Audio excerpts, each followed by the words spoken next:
Жасалу жолы өте қарапайым, каркаде жасайтын боламыз. Видеоны соңына дейін көріп, маңызды жерлерін өткізіп алмас үшін менімен бірге жасап көріңіздер. Достар, менің арнама тіркеліп, лайк басып, комментарий қалдыруды ұмытпаңыздар. Ең алдымен 5 литр суымызға 3 ас қасық каркаден салып аламыз. Жақсылап араластырып, гүлдерін суға батырып аламыз. Одан кейін газға қойып, қайнатамыз. Бір рет қатты қайнаса, сол жеткілікті қыздар. Газды өшіреміз. Қатты қайнатудың қажеті жоқ. Толық рецепті описание бөліміне қалдырамын. Енді оға дейін компотымыздың ішіне салатын заттарды дайындап аламыз. Қыздар, бұларды қосу міндетті емес, өздеріңіздің қалауларыңыз бойынша. Мен тек ерекше дәм беру үшін қосып жатырмын.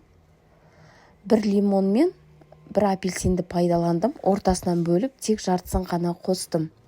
Осылай видеода көрсетілгендей етіп турап аласыздар. Біздің каркадеміз қайнады.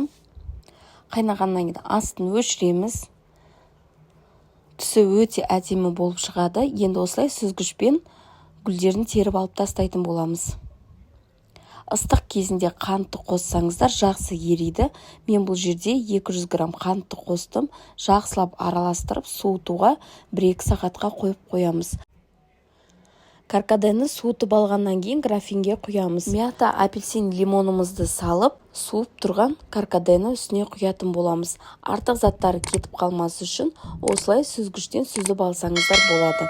Достар, міне осымен біздің каркадеміз дайын болды.